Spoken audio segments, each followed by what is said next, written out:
이제 겟세마네 기도는 하나님의 뜻을 확인하고 또 그 뜻을 성취하기 위한 그런 기도였었습니다.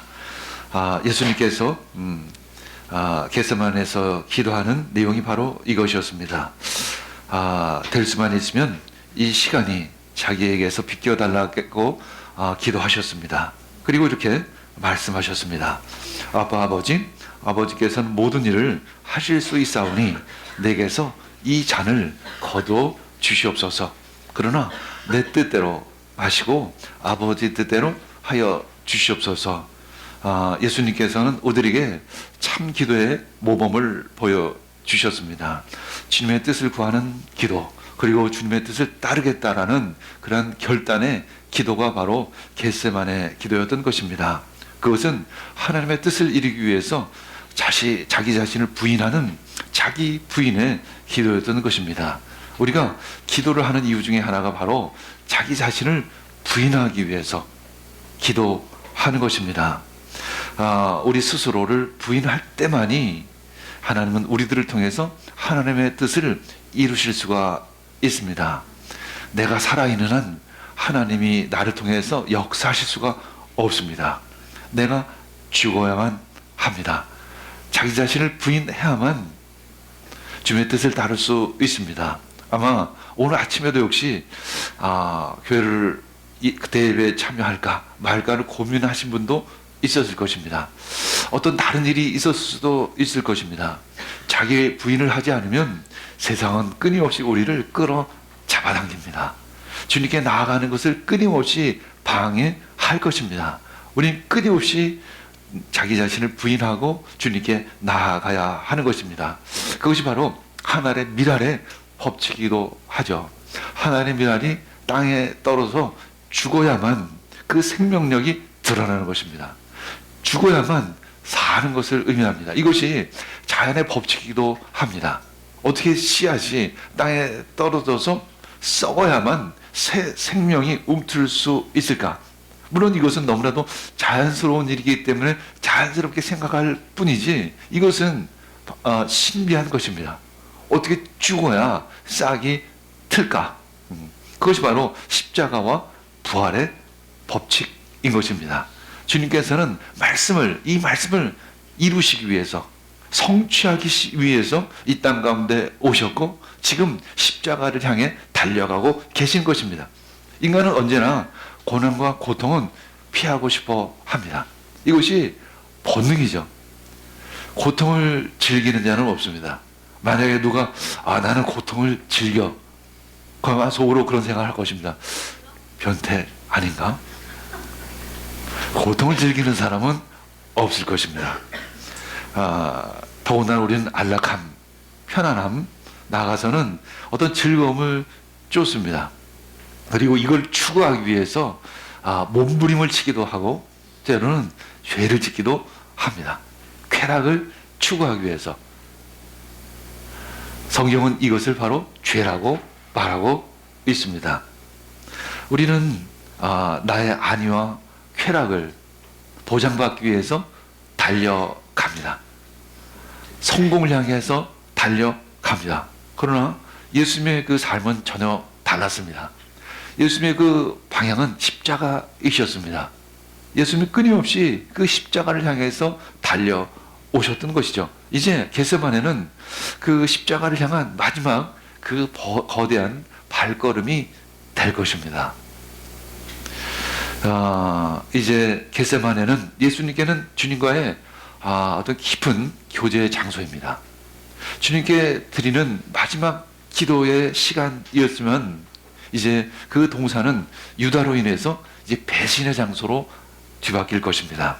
다시 한번 아담의 죄는 유다를 통해서 재현될 것입니다. 마치 스케치 드라마를 통해서 무엇인가를 보여주는 것처럼 마치 유다는 아담의 죄를 그대로 예수님 앞에 연출하게 될 것이죠. 그러나 예수님께서는 그 죄를 십자가에 가셔서 모두 못 박아 버리실 것입니다. 이것이 바로 죄의 힘을 완전히 십자가에 못 박아 버리는 것을 의미합니다. 예수님은 그 죄를 흡수하지 않으셨습니다. 죄의 통로가 되지 않으셨습니다. 예수님은 그 죄를 십자가에 못 박아 버리는 그러한 그 사역을 감당하신 것입니다. 이것이 또한 우리들의 사명이기도 합니다. 우린 죄의 통로가 되어져서는 안 됩니다. 죄를 거부해야 합니다. 아니, 죄를 소멸시키는 그러한 권세자가 되어야 하는 것이죠. 이제 죄의 힘으로 막혔던 이 생명의 길이 활짝 열려질 것입니다. 우리는 그 생명의 길을 가고 있는 그리스도인입니다. 우리는 그 진리의 길을 가고 있는 것이죠. 예수님께서 그 십자가와 부활을 통해서 열어놓으신 그 길을 가는 것입니다. 그 생명의 길을 막고 있었던 것이 바로 죄의 힘이었던 것입니다. 이제 사단의 힘은 이제 멈춰졌습니다. 죄의 힘은 무너졌습니다. 생명의 길이 우리 앞에 활짝 열려진 것이죠. 요한계시록 2장 7절 읽겠습니다. 귀가 있는 사람은 성령이 교회들에게 하시는 말씀을 들어라. 이기는 사람에게는 내가 하나님의 낙원에 있는 생명나무의 열매를 주어서 먹게 하겠다. 인간의 죄로 말미암아 생명나무로 가는 길이 막혔었습니다. 그러나 이제 예수님으로 말미암아, 예수님의 그 십자가와 부활으로 말미암아 그 길은 활짝 열려진 것입니다. 이제 주님은 우리들에게 약속하십니다. 내가 하나님의 낙원에 있는 생명나무의 열매를 주어서 먹게 하겠다. 누구에게는? 이기는 자에게는, 그 신앙의 여정을 통해서 이기는 자에게는 내가 생명나무의 열매를 먹게 하겠다라고 주님은 이렇게 말씀하고 계십니다. 그래서 주님은 지금 겟세마네에서 기도하셨고 이제 체포를 당하시고 십자가에 못 박히실 것이고 부활하실 것입니다. 마가복음 14장 43절에서 45절 읽겠습니다. 그런데 예수께서 아직 말씀하고 계실 때 12제자 가운데 하나인 유다가 곧 왔다. 대제사장들과 율법학자들과 장로들이 보낸 무리가 칼과 몽둥이를 들고 그와 함께 왔다. 그런데 예수를 넘겨줄 자가 그들에게 신호를 짜 주기를 내가 입을 맞추는 사람이 바로 그 사람이니 그를 잡아서 단단히 끌고 가시오 하고 말해 놓았다. 유다가 와서 예수께로 곧 다가와서 랍비님 하고 말하고서 입을 맞추었다. 증거 지도자는 예수님을 언제든지 체포할 수 있었습니다. 그런데 그들은 왜 은돈 30입을 유다에게 주었을까? 그것은 그들은 유다 지도자들은 비밀의 장소를 원했던 것입니다. 그들은 백성들의 눈에 띄지 않게 조용히 예수님을 체포하기를 원했던 것이죠. 그들은 소동이 일어나는 것을 두려워했었습니다. 그들은 진리를 쫓기보다는 그 백성들의 눈치만을 보는 자들이었던 것입니다. 왜냐하면 자신의 권력을 유지하는 것이 그들의 유일한 목적이었기 때문에 그런 것이죠. 마치 요즘 정치인들의 모습이 바로 그러한 것입니다. 그래서 우리는 많은 시민들이 나가서 촛불 집회를 여는 것입니다. 겟세마네는 아주 기도하기에는 좋은 장소였습니다. 아주 하나님과 은밀한 교제를 나눌 수 있는 아주 적합한 장소였습니다. 또한 종교 지도자들에게는 그들의 악행을 행할 수 있는 아주 적합한 장소이기도 한 것이었습니다. 겟세마네는 참 역설적인 장소였던 것이죠. 역설적이라는 것은 어떤 내용이 겉으로는 참 모순되고 부조리하고 엉망진창처럼 보이지만 그 속에 진실이 담겨 있는 것을 의미합니다. 이 십자가는 엉망진창처럼 보입니다. 역겨운 것처럼 느껴집니다. 그러나 그 안에는 진리가 담겨져 있다는 것이죠. 겟세마네 역시 그러한 장소입니다. 예수님께서는 어떤 순종의 장소였습니다. 예수님이 지금 방금 했던 기도는 순종을 향해 나아가는 그런 기도의 시간들이었습니다. 그러나 유다에게는 전혀 다른 장소가 됩니다. 불순종의 장소가 되어 버린 것입니다.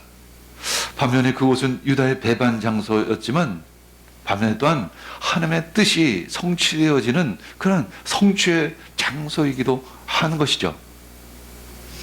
참 우린 이것을 아이러니라 이렇게 이야기합니다. 참 모순된다 이렇게 이야기합니다. 어쩌면 십자가 부활 자체가 참 아이러니한 것이죠. 어떻게 죽는데 다시 살아 나느냐는 것이죠. 그것이 바로 생명의 원리인 것입니다. 그것이 성령의 원리인 것입니다. 삶에도 참 많은 아이러니들이 있죠. 로또 복권이 어떤 이에게는 큰 행운이 되기도 합니다. 그러나 대부분 많은 사람들에게는 저주가 되어버리고 말죠. 어떤 이에게는 큰 권력의 자리, 그런 출세의 자리가 성공이라고 여겨지기도 합니다. 그런데 때로는 그것이 감옥문이 되기도 하죠. 요즘 시대를 보면, 요즘 사태를 보면 절절히 느낄 수 있습니다. 모든 것이 뒤집혀지고 그 진실이 드러나는 그런 모습인 거죠. 특별히 이런 상황 속에서는 참 아이러니한 역사들이, 사건들이 드러나기 시작을 합니다. 저는 요즘 사태를 보면서 정치인들을 바라보는 것이 아니라 나 스스로를 많이 돌아봅니다. 그리고 그곳에서 어떤 인생의 어떤 힌트를 보기도 하는 것이죠. 중요한 것은 내가 진리 가운데 있느냐, 이것이 참 중요합니다. 왜 그들이 그렇게 어려움을 지금 겪고 있을까? 한마디로 진리 가운데 있지 않았기 때문에 그런 것입니다. 원칙 가운데 있지 않았기 때문에 그랬던 것이죠. 모든 것이 불법이었던 것이고 모든 것이 거짓이었던 것입니다. 그래서 결국 심판을 받게 되어지는 것이죠. 참 어떤 의미에서 참 감사한 일입니다. 어떤 젊은 한 사람에 의해서 그것이 폭로되어지기 시작을 했던 것이죠. 참 어떻게 보면 어처구니 없을 것입니다. 그 당한 사람의 입장에서 보면 참 어처구니 없이 지금 궁지에 몰리고 있다라고 생각할 것입니다. 어쩌면 참 운이 없었다라고 그들은 생각할 수도 있습니다. 그러나 이 모든 것은 하나님이 여신 것입니다. 하나님의 뜻이 성취되어지는, 진리가 열어지는 그러한 순간인 것이죠. 우리 이 순간을 참 어떤 의미에서 참 역사적인 순간을 잘 들여다봐야 하는 것입니다. 그리고 그 안에서 우리는 교훈을 찾아야 합니다. 누구를 비판하고 누구를 판단하기 전에 나 자신을 먼저 돌아봐야 하는 것입니다. 우리 교회를 돌아봐야 하는 것이죠. 요셉은 형들이 내 상전이 될 것이라는, 주인이 될 것이라는 꿈을 꿉니다. 그리고 형들에게 그것을 또 이야기를 하죠. 이제 요셉의 형들은 동생이 미워지기 시작했습니다. 동생을 시기하고 질투하기 시작을 했습니다. 그리고 애굽의 노예로 동생을 팔아 버리죠. 그리고 이렇게 서로 말합니다. 그래, 어디 두고 보자. 네가 진짜 우리들의 상전이 되는지 한번 두고 보자. 네가 노예꼬리로 전락했는데 네가 진짜 우리들의 상전이 되는지 한번 보자. 그런데 수년이 지난 후에 요셉의 형들의 악행은 도리어 요셉을 국무총리로 만드는 하나의 통로가 되었던 것입니다. 이것이 바로 역설이고 이것이 바로 아이러니인 것입니다. 요셉은 형들에게 말합니다. 이리 가까이 오십시오. 요셉을 향해서 머리를 조아리고 절을 하고 있었던 형들에게 이렇게 이야기했던 것입니다. 내가 형님들이 이집트로 팔아넘긴 바로 그 아우입니다. 창세기 45장 5절 읽겠습니다. 그러나 이제는 걱정하지 마십시오. 자책하지도 마십시오. 형님들이 나를 이곳에 팔아넘기긴 하였습니다만 그것은 하나님이 형님들보다 앞서서 나를 여기에 보내셔서 우리의 목숨을 살려주시려고 그렇게 하신 것입니다. 중요한 것은 운이 아니라 하나님의 약속, 하나님의 말씀, 바로 그것입니다. 우리가 지금 하나님의 말씀 가운데 있느냐? 바로 요셉은 애굽의 노예로 팔려갔지만 하나님의 약속 가운데 서 있었던 것입니다. 믿음 가운데 서 있었던 것입니다. 진리 가운데 서 있었던 것이죠. 그래서 그는 하나님의 약속이 성취되어지는 그러한 주인공이 될 수 있었던 것입니다. 예수님은 우리를 부르셨습니다. 약속이 성취되어지는 그러한 주인공으로 우리 한 사람 한 사람을 부르신 것입니다. 그래서 우리는 참 존귀한 자인 것입니다. 그래서 하나님은 우리를 하나님의 자녀라고 부르는 것입니다. 또한 우리는 하나님을 아버지라고 부르는 것이죠. 하나님은 악을 선으로 바꾸시는 분이십니다. 저 역시 3년간의 광야의 시간이 있었습니다. 목회의 시간 속에서 그 광야의 3년의 광야의 시간은 참 힘든 시간이었습니다. 고통의 시간이었습니다. 그러나 하나님은 저에게 그 능력을 주시기 위한 준비의 시간이었던 것입니다. 바로 죽음이 또한 새 생명을 잉태하는 그런 귀한 시간이었던 것이죠. 겟세마네는 예수님께서는 배신의 장소였습니다. 그러나 유다에게는 은 30이라는 큰 수익을 올리는 그런 장소이기도 했었죠. 그러나 결국 그 장소는 예수님께는 그 부활의 장소가 되었고 유다에게는 영원한 형벌로 가는 그런 장소가 되어 버린 것입니다. 끝까지 가봐야 합니다. 그 배신의 입맞춤은 바로 주님이 주시는 잔이었던 것입니다. 하나님 그 배신의 잔을 통해서 성경의 말씀을 성취하기를 원하셨던 것입니다. 유다는 그것을 알지 못했습니다. 그러나 예수님은 그 모든 것을 알고 계셨습니다.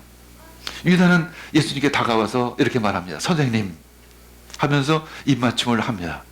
그리고 동시에 체포조의 칼과 몽둥이가 들이닥칩니다. 이미 사전에 모의를 했습니다. 내가 입맞춤하는 사람들을 즉시 체포해서 묶어서 끌고 가라 라는 것이었습니다. 이 배신자의 입맞춤, 예수님은 그 유다가 입맞춤을 했을 때 어떤 느낌이셨을까? 아마 굉장히 불쾌했을 것이죠. 아주 혐오스러웠을 것입니다. 어떤 더러움을 느꼈을 것입니다. 어떤 추악함을 느꼈을 것입니다. 아주 사악함을 느꼈을 것입니다. 아마 닭살이 돋았을 것입니다. 몸서리가 쳐졌을 것입니다. 그런데 예수님은 사실 그렇지 않았을 것이죠. 하나님의 사람은 악인들로부터 영향을 받지를 않습니다. 도리어 그들에게 영향을 주죠. 만약에 상대에 좋지 않은 어떤 행동, 누군가 어떤 친구가 나에게 좋지 않은 감정을 가지고 대했을 때 기분이 내가 나빴다, 내가 상처받았다, 그러면 내가 영향을 받은 것이 되죠. 그러나 상대가 나에게 좋지 않은 감정, 때로는 좋지 않은 행동을, 때로는 좋지 않은 말을 했음에도 불구하고 오히려 그가 궁일이 여겨졌다라고 하면 내가 그에게 지금부터 영향력을 주기 시작을 하는 것입니다. 예수님은 어떻게 유다의 입맞춤에 대해서 반응하셨을까? 예수님께 마태복음에 보면 예수님께서 유다를 향해서 친구야 이렇게 불렀습니다. 친구라는 단어를 헬라어로 두 단어로 표현할 수 있습니다. 하나는 필로스입니다. 어떤 친구, 어떤 개인적인 친분의 관계를 가지고 있는 친구의 의미로서 필로스 이렇게 부를 수도 있습니다. 그러나 예수님은 그때 필로스라는 단어를 사용하지 않으시고 헤타이로라는 단어를 사용하십니다. 이것은 어떤 직업적인 동료 관계를 의미하는 것이죠. 예수님께서는 그에게, 유다에게 어떤 적대감이나 분노감을 갖지를 않으셨습니다. 그리고 마치 이렇게 이야기하는 것 같습니다. 어서 네가 할 일이나 하라는 것이지. 너의 직분을 너는 그래 감당해라 라는 것이었습니다. 네가 온 목적을 행하라. 예수님은 그저 담담했습니다. 유다는 자기가 행하는 행동이 무엇인지를 알지 못했죠. 그러나 예수님은 아셨습니다. 그래서 담담할 수가 있었습니다. 예수님은 이미 충분히 겟세마네에서 기도하셨기 때문에 모든 것이 준비되셨습니다. 유다의 행동을 아셨습니다. 유다의 행동의 결과도 다 아셨습니다. 예수님은 담담히 말씀하십니다. 네가 할 일을 하라. 다윗의 경우를 보면 비슷한 경우를 우리는 볼 수 있습니다. 우리아의 아내와 다윗 사이에서 태어난 이제 아이를 하나님이 치셨습니다. 그래서 그 아이가 몹시 아팠습니다. 거의 죽기 직전에 놓여 있었습니다. 이때 다윗은 금식하면서 하나님께 간절히 기도했습니다. 그는 왕국으로 돌아와서 밤을 새우면서 맨 땅에서 누워서 잠을 잤습니다. 그런데 1회째 되는 날에 그 아이가 죽었습니다. 그러자 다윗의 신하들이 그 소식을 듣고는 쉬쉬했습니다. 이 소식이 임금님의 귀에 들어가면 임금님 몸에 좋지 않을 것이다. 그러나 다윗은 신하들이 서로 수군거리는 모습을 보고 아이가 죽은 줄 예측했습니다. 신하들에게 질문합니다. 아이가 죽었느냐? 그래서 신하들이 대답을 합니다. 돌아가셨습니다. 그래서 다윗은 땅바닥에서 일어나서 목욕을 하고 몸에 기름을 바르고 옷을 갈아입은 뒤에 성전으로 들어가서 하나님께 경배를 드립니다. 그리고 왕궁으로 돌아와서 음식을 차려오게 해서 마음껏 먹습니다. 참 어떻게 보면 이해가 가지 않는 행동입니다. 그래서 신하들이 다윗에게 질문합니다. 아니 왕이시여, 아들이 아플 때는 금식하시더니 죽자 맛있는 음식을 드시는 이유는 도대체 무엇입니까? 사무엘하 12장 23절 읽겠습니다. 그러나 이제는 그 아이가 죽었는데 무엇 때문에 내가 계속 금식하겠소? 내가 그를 다시 돌아오게 할 수 있겠소? 나는 그에게로 갈 수 있지만 그는 나에게로 올 수가 없어. 이것은 체념이 아니라 하나님의 섭리에 대한 믿음이었던 것입니다. 예수님은 하나님의 섭리를 알고 있었습니다. 마가복음 14장 47절에서 49절 읽겠습니다. 그런데 곁에 서 있던 이들 가운데서 어느 한 사람이 칼을 빼어 대제사장의 종을 내리쳐서 귀를 잘라버렸다. 예수께서 그들에게 말씀하셨다. 너희는 강도에게 하듯이 칼과 몽둥이를 들고 나를 잡으러 나왔느냐? 내가 날마다 성전에 너희와 함께 있으면서 가르치고 있었건만 너희는 잡지 않았다. 그러나 이것은 성경 말씀을 이루려는 것이다. 그들이 하는 행동은 전혀 합당치를 않았습니다. 그러나 주님은 말씀하십니다. 너희들이 그 짓을 하는 이유인 것은 다 성경 말씀을 이루려는 것이다. 너희들이 그저 하나님의 섭리 아래 있다는 것이죠. 그때 둘러 있었던 그 제자들이 그 사태를 바라보며 말합니다. 주님, 우리가 칼을 쓸까요? 그 가운데 한 사람이 대제사장의 종 말고의 귀를 쳐서 떨어뜨립니다. 예수님께서 이제 말씀하십니다. 그만두라. 그리고 그 사람의 귀를 만져서 고쳐주십니다. 마태복음 26장 52절, 그때 예수께서 그에게 말씀하셨다. 내 칼을 칼집에도 꽂아라. 칼을 쓰는 사람 모두 칼로 망한다. 베드로는 칼로 대항하는 일이 제재를 당하자 그대로 줄행랑을 쳐버립니다. 주님 말씀하십니다. 칼을 쓰는 자는 칼로 망할 것이다. 권력이라는 칼은 참 잘 사용해야 합니다. 교회도 일종의 힘이 있습니다. 영적인 힘도 있고 직분의 힘도 있죠. 가끔 이 영적인 힘, 성령의 은사를 자기 자신을 위해 사용하는 사람들이 자주 있습니다. 칼을 사용하는 자는 칼로 망할지어다. 교회에서 직분을 남용하는 사람들이 자주 있습니다. 교회 건축을 하는데 근거 없이 아는 사람에게 일감을 줍니다. 제2의 최순실입니다. 주방에 남은 음식을 내 마음대로 아무 이유 없이 가까운 사람에게 나눠줍니다. 제3의 최순실이죠. 공적인 조직을 통해서 일하지 않고 어떤 가까운 사람과 쑥덕거리면서 일을 합니다. 제4의 최순실입니다. 우리는 회의를 할 때도 성경 말씀대로 행해야 하는 것이죠. 모든 일을 할 때 공적으로 해야 합니다. 우리 교회 안에서 공적으로 한다는 것은 성경 말씀대로 한다는 것을 의미합니다. 근데 사실 교회만큼 엉터리로 일을 하는 데는 없습니다. 그래서 문제가 생기는 것이죠. 그래서 그것 때문에 갈등이 생기는 것입니다. 공적으로 하고 원칙대로 하고 말씀대로 하면 문제가 생기지를 않습니다. 이 대한민국 그 청와대를 보면 바로 공적으로 하지 않았기 때문에 그런 것이죠. 원칙대로 하지 않았기 때문에 그런 것입니다. 법대로 하지 않았기 때문에 문제가 생긴 것입니다. 사적으로 한 것이죠. 어쩌면 그들은 그것을 아직도 깨닫지 못하고 있을 수도 있습니다. 잘하려고 했는데, 다 잘하려고 했죠. 누가 못된 일을 하려고 하는 사람 아무도 없습니다. 근데 분열이 일어나는 것입니다. 근데 문제가 일어나는 것입니다. 사적으로 했기 때문에 그런 것이죠. 공적으로 해야 합니다. 교회도 공적인 공동체인 것입니다. 예수님께서는 하나님의 말씀을 성취하기 위해서 오셨습니다. 그들은 자신의 일을 지금 하고 있는 듯 하지만 하나님은 그들을 통해서 하나님의 뜻을 이루고 계십니다. 마가복음 14장 50절에서 52절 읽겠습니다. 제자들은 모두 예수를 버리고 털어놨다. 그런데 어떤 젊은이가 맨몸에 혼이불을 두르고 예수를 따라가고 있었다. 그들이 그를 잡으려고 하니 그는 혼이불을 버리고 맨몸으로 달아났습니다. 왜 이 제자가 도망갔을까요? 한마디로 준비가 되지 않았기 때문에 그렇습니다. 우리는 준비되었을까요? 여러분들은 준비가 되셨습니까?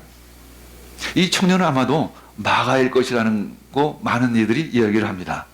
이 청년은 실컷 잠을 자다가 예수를 체포하러 왔다는 소식을 듣게 되었을 것입니다. 그는 옷을 입을 틈도 없이 예수님께 이 소식을 전하기 위해서 달려갑니다. 혼이불을 하나 몸에 걸치고 예수님을 향해서 달려갑니다. 그런데 이미 시간은 늦었습니다.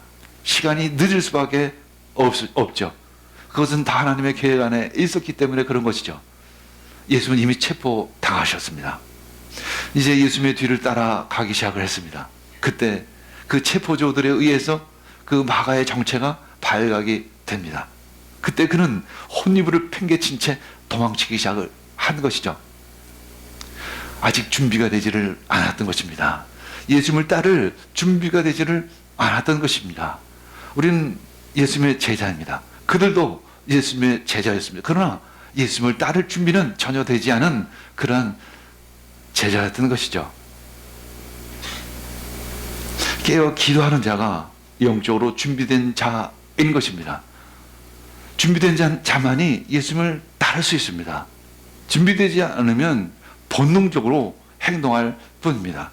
우리는 본능적으로 주님으로부터 도망할 것입니다. 예수님 모든 상황을 이미 다 준비하셨습니다.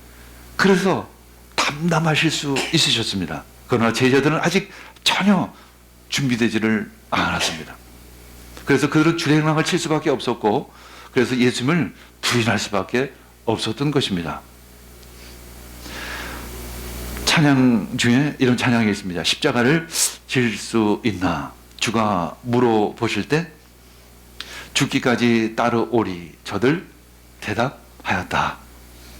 이런 일을 다 할 수 있나? 주가 물어보실 때 용감한 자 옛날처럼 설득 대답하리라. 우리의 심령 주의 것이니 당신의 형상을 만드시옵소서. 주 인도 따라 살아갈 동안 사랑과 칭송을 늘 바치겠습니다. 우린 준비되어야 합니다. 준비된 자만이 그 길을 갈 수가 있습니다. 우리 함께 기도하겠습니다. 주님 감사합니다. 오늘 하나님의 말씀이 성취되어지는 그런 장면을 보았습니다. 겟세마네에서 그 하나님의 뜻이 이루어지는 것을 보았습니다.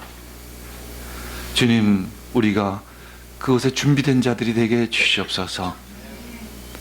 그래서 주가 물어보실 때 따를 수 있기를 원합니다. 이 모든 말씀 예수님의 이름으로 기도합니다.